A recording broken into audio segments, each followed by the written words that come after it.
ఇవాళ కొంతమంది తెలివి ఉన్నవాడు తెలివి లేనివాడు అడంపుడు మాట్లాడేవాడు బీఆర్ఎస్ కు పార్లమెంటు ఓట్లెందుకు సీట్లెందుకు అని మాట్లాడుతూ ఉన్నారు. ఇప్పుడే కావాలి బీఆర్ఎస్ కు పార్లమెంట్లో ఓట్లు సీట్లు ఎందుకు? ఆనాడు నన్ను మీరు ఆశీర్వదించకపోతే, నేను వెళ్ళి కరీంనగర్ ఎంపీ గెలవకపోతే, పార్లమెంట్లో నేను తెలంగాణ బిడ్డగా గర్జించకపోతే మనకు తెలంగాణ రాష్ట్రం ఎక్కడి నుంచి వచ్చేది? ఈరోజు కూడా తెలంగాణ ప్రజల ఆకాంక్షలు ఆశలు హక్కులు నెరవేరాలంటే ఖచ్చితంగా పీఆర్ఎస్ బిడ్డలు పార్లమెంట్లో ఉంటేనే మన హక్కులు అధికారాలు నెరవేరుతాయి. నేను మీకు మనవి చేస్తా ఉన్నా. ఏం జరుగుతూ ఉంది మీరు చూస్తూ ఉన్నారు. ఇప్పుడే పెద్దలు పోచారం గారు చెప్పినారు, పాలిచ్చే భార్యను ఎత్తేసి దున్నపోతుని తెచ్చుకున్నామని. జరుగుతుంది. రాజకీయాలలో అప్పుడప్పుడు గమ్మత్తుగా గుడ్డి లక్ష్మి వచ్చినట్టు కొంతమంది లిల్లీ పుట్టుగాళ్ళకు కూడా అధికారం వస్తుంది. వాళ్ళని ఎందుకంటారు లిల్లీ పుట్టని? ప్రజల అధికారం ఎందుకు ఇస్తారు? మాకు సేవ చేయమని, రాష్ట్రాన్ని బాగు చేయమని, గత ప్రభుత్వం కంటే కొన్ని మంచి పనులు చేయమని అధికారం ఇస్తారు, కానీ అడ్డదిడ్డం పనులు చేయమని చెప్పరు. ఇలా ఏం జరుగుతూ ఉంది ఈ రాష్ట్రంలో? నిన్న స్వయంగా మీరు కళ్ళారా చూసినారు. ఈ భారతదేశంలో ఉన్న చట్టాల ప్రకారం, అంబేద్కర్ మహనీయుడు రాసినటువంటి రాజ్యాంగం ప్రకారం ఆర్టికల్ 3 ఆయన పెట్టినాడు కాబట్టి అంబేద్కర్ గారి పుణ్యమా అని మనకు తెలంగాణ రాష్ట్రం వచ్చింది. ఆ మహనీయుని గౌరవించుకోవాలని, గుండెల్లో పెట్టుకోవాలని 125 ఫీట్ల ఎత్తున ఉండేటువంటి, ప్రపంచంలోనే ఎక్కడ లేనటువంటి, భారతదేశంలో ఎక్కడ లేనటువంటి అంబేద్కర్ విగ్రహాన్ని మనం హైదరాబాద్లో కట్టుకున్నాం. పోయిన సంవత్సరం మీరందరూ కూడా చాలా మంది వచ్చినారు, బ్రహ్మాండంగా దాన్ని ఆవిష్కరణ చేసుకున్నాం. కానీ నిన్న అంబేద్కర్ జయంతి, ఆ విగ్రహం పెట్టిన తర్వాత జరిగిన తొలి జయంతి, ఈ లిల్లీ పుట్టగాల ప్రభుత్వం ఏం చేసింది? అక్కడికి గవర్నమెంట్ పోలే. ఆ మహనీయులంత హిమాలయ పర్వతమంతా ఎత్తున్న విగ్రహానికి ఒక పువ్వు పెట్టలే, ఒక పూలమాల పెట్టలే, అంజలి ఘటించలే. అనేక రాష్ట్రాల నుంచి ప్రజలు వచ్చినారు చూడడానికి. వాళ్ళ కనీసం మంచినీళ్ళు ఏర్పాటు చేయలే, గేట్లు బంద్ చేసి తాళాలు వేసినారు. దీన్ని ఏమంటారు? అహంకారమా? కండకావరమా? ఏమనుకోవాలి దీనికి? అజ్ఞానమా? ఎవరు పెట్టిన విగ్రహమే కదా, మనం ఒక విగ్రహమే పెట్టుకోలే. ఆయన పెట్టిన ఆర్టికల్ 3తోనే తెలంగాణ వచ్చింది కాబట్టి రాష్ట్ర సెక్రటేరియట్ కూడా, సచివాలయానికి కూడా అంబేద్కర్ మహనీయుని పేరే పెట్టుకున్నాం. విగ్రహం కాడికి పోలే. మరి ఆ సెక్రటేరియట్ ఎందుకు కూర్చుంటున్నారు? సిగ్గు లేకుండా కూర్చుంటున్నారా? అది కూడా అంబేద్కర్ పేరు మీదనే ఉన్నది కదా. యాదగిరి గుట్ట కూడా బీఆర్ఎస్ గవర్నమెంటే కట్టింది. మరి ఆడిపోయి ఎందుకు మొక్కుతున్నారు? ఎమ్మెల్యేలు ఉండే క్వార్టర్లు కూడా బీఆర్ఎస్ గవర్నమెంటే కట్టింది. గెలిచిన కాంగ్రెస్ ఎమ్మెల్యేలు దానిలో ఎందుకుంటున్నారు? అంటే అన్ని తీసేస్తారా? మిషన్ కాకతీయ చెరువులు బంద్ చేస్తారా? ఏమేం బంద్ చేస్తారు? ఈ లిల్లీ పుట్టుగాలని నేను ఎందుకన్నా అంటే దీనికే అన్నా. ఒకనాడు ఇదే లిల్లీ పుట్టుగాల పార్టీ సింగూరు ప్రాజెక్టు మన నోరు కొట్టి, మన ఎండబెట్టి, ఒక డ్రాప్, ఒక చుక్క నీళ్లు కూడా మనకి ఇయ్యలే, హైదరాబాద్కి ఇచ్చినారు. బాధపడ్డాం, ఏడ్చినాం. పొలాలు ఎండిపోయినాయి. అక్కడ నిజామాబాద్ వాళ్ళు ధర్నా, ఇక్కడ మెదకోళ్ళు ధర్నా. ఇయ్యలే. తెలంగాణ వచ్చినాక కదా, ఇదే హరీష్ రావు ఇరిగేషన్ మంత్రిగా ఉండి జటా కాలువలు తవ్వి నీళ్లు, సింగూరు కాలువలు తవ్వితే కదా ఆందోళనకు నీళ్ళు వచ్చినాయి, పంటలు పడినాయి. ఎక్కడి నుంచి వాడుకున్నాం సింగూరు నీళ్లు? ఇచ్చిండ్రా వీళ్ళు? వచ్చినాయా ఆనాడు నీళ్లు? ఇవాళ ఏం చేస్తారు ఈ లిల్లీ పుట్టుగాళ్ళు? సంగమేశ్వర, బసమేశ్వర 2 లిఫ్ట్లు పెట్టుకున్నాం, బ్రహ్మాండమైనటువంటి. కాళేశ్వరం నీళ్లతోని సింగూరుకు లింక్ పెట్టుకున్నాం కాబట్టి అటు నిజాం సాగర్ కానీ, ఇటు మెదక్ జిల్లా కానీ మలన్న సాగర్తో కలుపుకున్నాం కాబట్టి బ్రహ్మాండంగా సంగమేశ్వర, బసమేశ్వర, నారాయణ ఖేడ్కు, జహీరాబాద్కు నీళ్ళు వచ్చేటువంటి లిఫ్ట్ పెట్టుకున్నాం. అక్కడ 1,00,000 ఎకరాలు, ఇక్కడ 1,00,000 ఎకరాలు. ఆందోళన నియోజకవర్గానికి కూడా 1,00,000 ఎకరాలు ఎక్కడ పెట్టిన దాన్ని ఎందుకు పడబెట్టినరు ఎందుకు కోల్డ్ స్టోరేజ్లో పెట్టినరు దయచేసి మీరు ఆలోచన చేయాలి నేను మీ అందరినీ కోరుతా ఉన్నా దళిత బిడ్డలను దళిత మేధావులను నేను కోరుతా ఉన్నా అంబేద్కర్ గారిని అవమానిస్తే మనం మౌనం పాటించుదామా దళిత బంధు పెడితే నోరు మూసుకొని పడిందామా ఇవాళ వాళ్ళకి సురుకు పెట్టాలి ఇదే పార్లమెంట్ ఎన్నికల్లో బిడ్డ మీరు మోసం చేస్తే గుద్దిత కింద పడకూడదామనే జవాబు మీరు చెప్పాలని చెప్పి నేను మిమ్మల్ని కోరుతా ఉన్నా తెలంగాణ ఉద్యోగ ఉపాధ్యాయ సోదరులకు కూడా నేను కోరుతా ఉన్నా ఏం జరుగుతా ఉంది 4 నెలల సమయంలో ఇప్పుడు 5వ నెలకు వచ్చింది గవర్నమెంట్ వచ్చి మీకు మేము ఎంత గౌరవం ఇచ్చినాం ఆగమాగం కావద్దు ఎలక్షన్ వస్తే పిచ్చోళ్ళలాగా ఓట్లేదు నిలకడగా ఆలోచన చేయాలి నిజానిజాలేందో తెలుసుకోవాలి అప్పుడే మనకు సరి అయిన న్యాయం జరుగుతుంది ఈ ప్రభుత్వం మెడలు వంచి మొన్న వాళ్ళు చేసిన ఆగమాగం హామీలు ఏవైతున్నాయో అవి నెరవేర్చాలంటే పార్లమెంట్ ఎలక్షన్లలో సురుకు పెట్టి చూపెడితేనే అవి సాధ్యమైందని మీ అందరికీ తెలియజేస్తా ఉన్నా ఇవన్నీ మీకు కనబడతలేవా నేను చెప్పానా ఉద్యోగులను ఎంత గౌరవించినాం ఎంత జీతం ఇచ్చినాం ఎంత పెద్ద పీఆర్సీలు ఇచ్చినాం తెలంగాణ స్పెషల్ ఇంక్రిమెంట్ ఎట్లా ఇచ్చినాం ఇవన్నీ మీరు మర్చిపోయి ఇలా ఆగమాగం అడివడే అవుతామంటే మీరే నష్టపోతారు తప్ప బీఆర్ఎస్ పార్టీ కాదు మీకు తెలివితేటలున్నాయి కాబట్టి బుద్ధి ఉంది కాబట్టి గౌరవం ఉంది కాబట్టి ఆలోచన చేసి చెక్ బ్యాలెన్స్ చేయాలని చెప్పి తెలంగాణ ఉద్యోగ ఉపాధ్యాయ సోదరులను కూడా ఈ సందర్భంగా నేను మేధావులుగా మీరు ఆలోచించాలని ఈ గవర్నమెంట్ ముక్కుతాడేయాలని చెప్పి నేను మీకు కూడా అప్పీల్ చేస్తా ఉన్నా ఇక్కడికి పోయి మన కరెంటు 9 ఏళ్ళ కన్నురేప కొట్టినంతసేపు అయినా కరెంటు పోయిందా ఇవాళ పోతుందా మరి ఇట్లే పోవన్నా ఉండాలి కదా ఉండాలంటే పార్లమెంట్ ఎలక్షన్లో బీఆర్ఎస్ గెలవాలి మెదక్ల వెంకట్రామరెడ్డి జైరాబాద్లో అనిల్ గెలిస్తేనే ఎల్పడ దాపడ కోళ్ళలాగా ఉన్నారు ఇద్దరు కూడా చదువుకున్న వాళ్ళు ఒక ఆయన ఐఏఎస్ అధికారి ఇంకొక ఆయన తెలంగాణ ఉద్యమకారుడు బ్రహ్మాండంగా ఈ కాంగ్రెస్ ముక్కు విండి మీ హక్కులు సాధించాలంటే వాళ్ళని గెలిపించాలని చెప్పి నేను మిమ్మల్ని కోరుతా ఉన్నా గెలిపిద్దామా కారు గుర్తుకే సభ అయిపోలేదు ఉండండి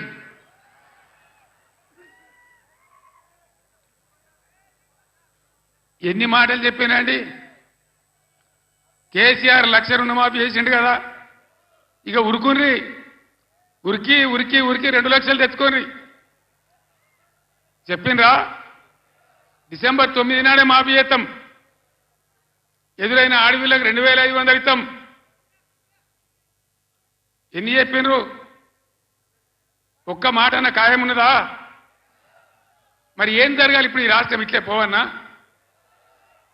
నేను 15 ఏళ్ళు కొట్లాడి సాగు నోట్ల తలకాయ పెట్టి సచ్చేదాకా తెగబడి ఈ రాష్ట్రం సాధించి 10 ఏళ్ళు బ్రహ్మాండంగా అన్ని రకాల ప్రజలను కడుపులో పెట్టుకుని సాదుకున్నాం రైతు సోదరులను కళ్ళల్లో పెట్టుకొని కాపాడుకున్నాం ఒక పాలసీ వ్యవసాయం ద్వారా రాష్ట్ర ఆదాయం పెంచాలని రైతాంగాన్ని నిలబెట్టాలని అనేక మంచి స్కీములు పెట్టినాం రైతు బందే ఏలటికి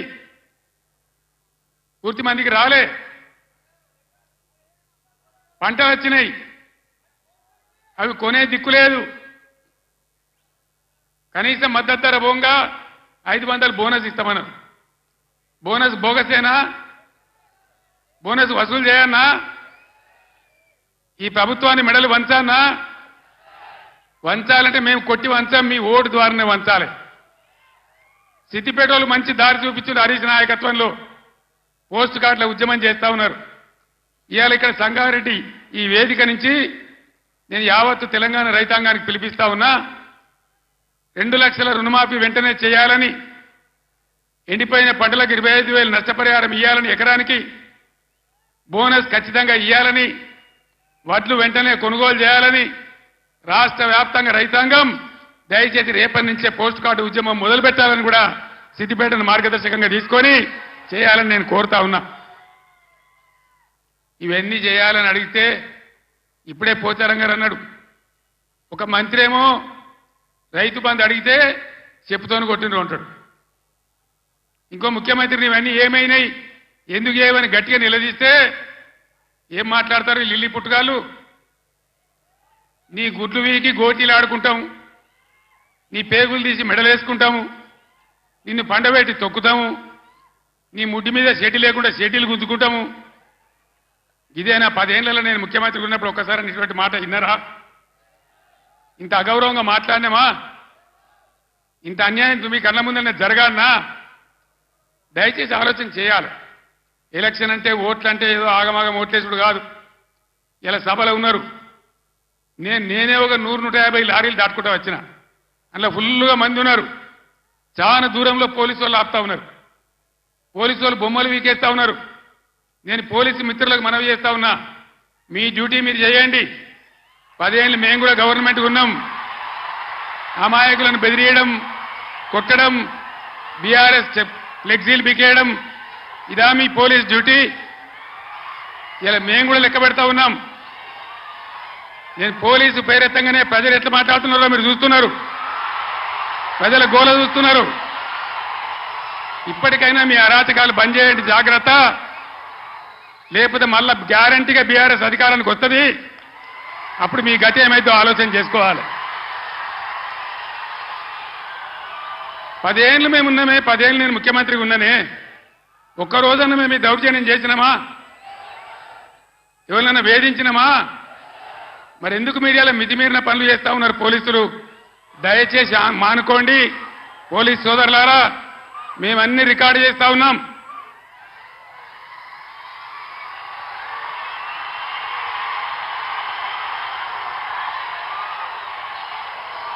ఈ ప్రజల స్పందన చూసైనా మీరు మారాలి. డీజీపీ గారు మీరు మారాలని నేను చెప్తా ఉన్నా, లేకపోతే మీ మీదకి ప్రజలే తిరుగుబడే రోడ్ వస్తుంది, జాగ్రత్త అని నేను చెప్తా ఉన్నా.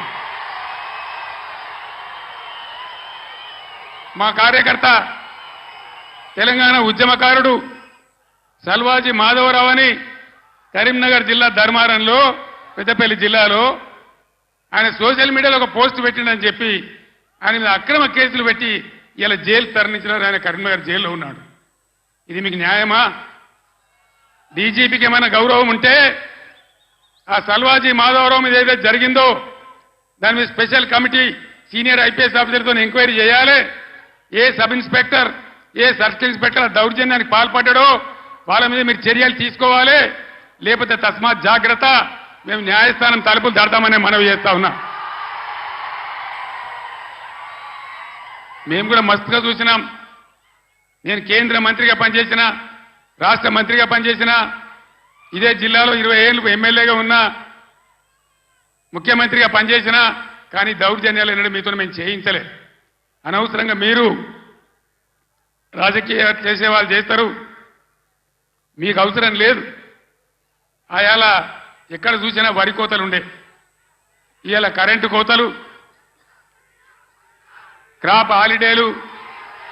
దయచేసి ప్లీజ్ 10 నిమిషాలు, నేను ఎక్కువ మాట్లాడను, 15 నిమిషాలు నినాదాలు తర్వాత చెప్తాను తమ్ముడు. ఇదేంద్రా అంటే ఆ రోజు ఇవాళ ముఖ్యమంత్రి చెప్పిండు 2 లక్షల రుణమాఫీ డిసెంబర్ 9 తారీఖు. ఏడవ డిసెంబర్ 9 తారీఖు ఎవడో కూడా అన్నాడట, కూర్చుంటే లేవో శాత కాదు కానీ తాటి చెట్టు అంత ఎగురుతా అన్నాడట. డిసెంబర్ 9 పోయింది, అన్ని పోయినాయి. మళ్ళా ఆగస్టు 15కి చేస్తామంటారు. మొన్న ఇంకో ఎమ్మెల్యే రేవూరి ప్రకాష్ రెడ్డి అని ఏడాది తర్వాత చేస్తామంటారు. అసలు వీళ్ళు చేస్తారా? వీళ్ళని నమ్మచ్చునా? వీళ్ళను వంగదీసి వీళ్ళ మెడలు వంచి 2 లక్షల రుణమాఫీ చేయించే బాధ్యత బీఆర్ఎస్ పార్టీ మేము తీసుకుంటా ఉన్నాం. అందరం కలిసి యుద్ధం చేద్దాం. పార్లమెంట్ ఎన్నికల్లో బీఆర్ఎస్ అభ్యర్థులను గెలిపించండి, బీఆర్ఎస్ కు బలాన్ని ఇవ్వండి. రైతుల పక్షాన బీఆర్ఎస్ పోరాటం చేస్తుందని మనవి చేస్తా ఉన్నా. లేకపోతే ఏమైతుంది? ఒక్క నిమిషం ప్లీజ్. స్లోగన్లు తర్వాత ప్లీజ్. అరే బాబు, స్లోగన్లు తర్వాత ప్లీజ్. ఈ మూలకున్నోళ్ళు బంద్ పెట్టనా ప్లీజ్, బంద్ చేయవా?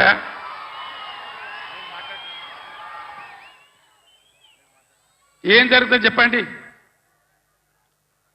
ఒకసారి ఆలోచన చేయాలి ప్రజలు. ఓట్లు ఆగమాగం వేయద్దు, ఎవడో ఏదో చెప్తాడు.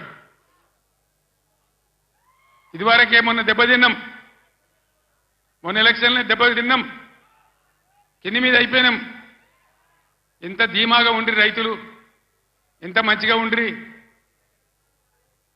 ఎంత బ్రహ్మాండంగా ఉండే, ఎంత మంచిగా రైతు బంధు మీ బ్యాంకులో పడుతుండే, కరెంట్ ఎంత మంచిగా వచ్చేది, చెల్లుకుంటలు ఎట్లా నిండి ఉండే, ఏ విధంగా నీళ్ళు వస్తుండే, మీ డబ్బులు ఎట్లా కొన్నాము.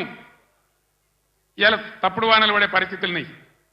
అక్కడక్కడ తెచ్చిన వాళ్ళే వడ్లు తడిచిపోతున్నాయి, కాంటాలు పెడతలేరు, కొనుగోలు జరుగుతలేదు, దాని మీద గవర్నమెంట్కు నియంత్రణ లేదు. అందువల్ల దయచేసి మేము కడుపులో పెట్టుకొని కాపాడిన రైతులు ఇలా ఆగమాగం అవుతా ఉన్నారు. రైతు బంధు రాకపోతే అప్పుల పాలైండ్రు, లక్షల కొద్ది మోటార్లు కాలినాయి, ట్రాన్స్ఫార్మర్లు కాలినాయి, 3 ఎకరాలు వేసిన 1 ఎకరమే పండింది. ఆ ఎకరం పండిన దాన్ని కూడా కొనే దిక్కు లేదు, డబ్బులు ఇస్తారో ఈరోజు తెలుస్తలేదు, మద్దతు ధర వత్తలేదు, బోనస్ వత్తలేదు. బోనస్ బోగస్ కానియద్దు, అందరం కలిసి కొట్లాడాలి. నేను ముఖ్యమంత్రికి రాష్ట్ర ప్రభుత్వానికి హెచ్చరిక చేస్తా ఉన్నా, బోనస్ పేరు మీద మీరు తప్పించుకోలేరు, దానికి ఎలక్షన్ కమిషన్ అడ్డం రాదు. మేము కూడా మీద కంప్లైంట్ ఇయ్యము. ఏ రైతుకు ఎంత బాగుంటారో అంత బోనస్ చిట్టీలు కూడా ఇలా రాసి ఇవ్వండి. ఎలక్షన్లలో బాండ్ రాసి ఇచ్చారు కదా, అదే పద్ధతిలో ఇలా వాళ్ళకి బాండ్ ఇచ్చినట్టుగా ఇవ్వండి. మీకు అంత కాదంటే ఎలక్షన్ తెల్లారి ఇవ్వండి, కానీ బోనస్ ఎగబెడతామంటే మాత్రం ఇబ్బంది అయ్యే పరిస్థితి ఉంటుందని మనవి చేస్తా ఉన్నా. మిషన్ భగీరథ 6 సంవత్సరాలు ఇంట్లో ఆ ఇంట్లోనే నల్లా వచ్చి నీళ్లు దుంకితే ఎంత బ్రహ్మాండంగా మనం పండగ చేసుకున్నాం. ఒక ఆడబిడ్డ కనవల్లే, రోడ్డు మీద బిందెలు కనవల్లే, నీళ్ళ ట్యాంకర్లు కనవల్లే. ఇవాళ ఏం గతి చేస్తా ఉన్నారు? మళ్ళీ నీళ్ళ ట్యాంకర్లు ఎందుకు వస్తున్నాయి? ఆ లంబాడి తండ బాయి పేరుందో నాకు తెలియదు. ఆ బాయి చిమ్నీ బాయ్ అని మా ఇంటికే నీళ్ళు వస్తున్నాయని నేను పోయిన ఎలక్షన్లో లంబాడి తండకు పోయి చెప్పింది. మరి ఇవాళ మళ్ళీ ట్యాంకర్లు ఎందుకు వస్తున్నాయి? మంచినీళ్ళకి ఎందుకు బాధ పెడుతున్నారు? అంటే శాతగాని ప్రభుత్వం ఉంది, అసమర్థులున్నారు, ఉన్న వసతులు కూడా వాడుకోవత్తలేదు.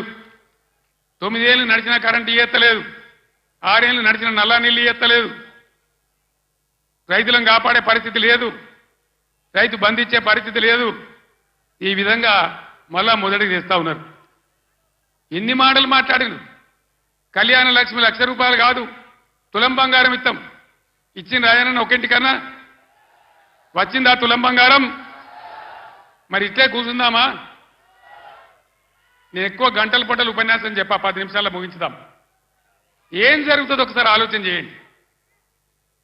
ఇన్ని వాగ్దానాలు చేసి, ఇన్ని మాటలు చెప్పి, మీ ఓట్లు తీసుకొని అధికారంలోకి వచ్చి ఇవాళ అన్నీ ఎగబెట్టి మళ్ళా ఎలక్షన్లో వచ్చి ఓట్లు అడుగుతారు. ఎట్లా వేస్తారు ఓట్లు? నాకు అర్థం కాదు. వేస్తే ఏమవుతుంది? ఏం జరుగుతుంది వేస్తే? మేము ఎన్ని చెప్పి, ఎన్ని అబద్ధాలు చెప్పినా మళ్ళా మాకే గుద్దిండ్రని ఆయనతో ఏం లేకుంటే ఎగబెడతారు. ఇలా ఉల్టా గుద్ది బీఆర్ఎస్ని గెలిపిస్తేనే బీఆర్ఎస్ మొత్తం ప్రభుత్వం మెడలు వంచుతుంది, మీకు న్యాయం జరుగుతుంది తప్ప వేరే విధంగా జరగదని చెప్పి నేను తెలియజేస్తా ఉన్నా. అందుకోసం ఒకటే మాట మీరు ఆలోచన చేయాలి. ఇవాళ అనేకమైనటువంటి ఇబ్బందుల్ని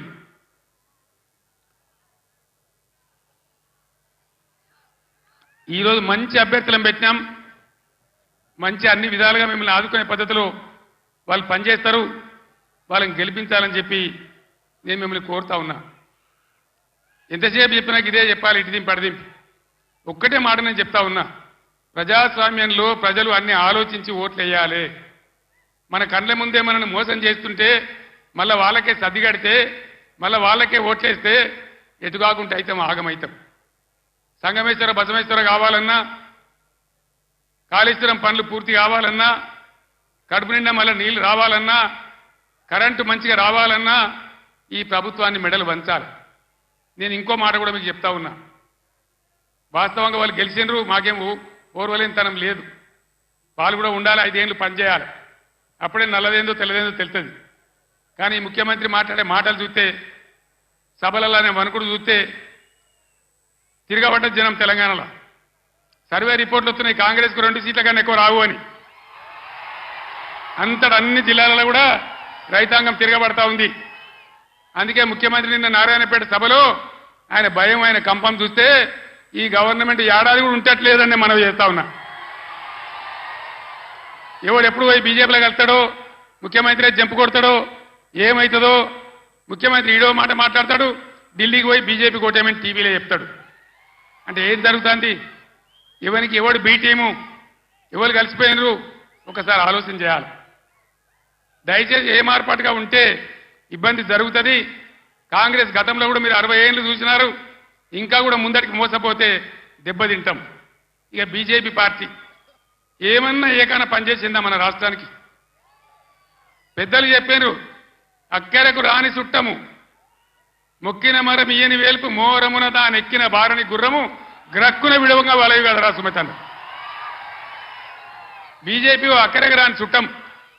ఒక మెడికల్ కాలేజ్ ఇయ్యలే, ఒక నవోదయ కాలేజ్ ఇయ్యలే, ఒక జాతీయ ప్రాజెక్ట్ ఇయ్యలే. నేను స్టేజ్ ఎక్కుతుంటే హరీష్ రావు మాట్లాడుతుంటే విన్నా, ఆయన అన్ని చెప్పిండు. అవన్నీ 100% కరెక్టు. బీజేపీకి ఓటేసినా మన మంజీరా నదిలో వాడేసిన గంతే, అది ఎందుకు పనికిరాదని మనం చేస్తా ఉన్నా.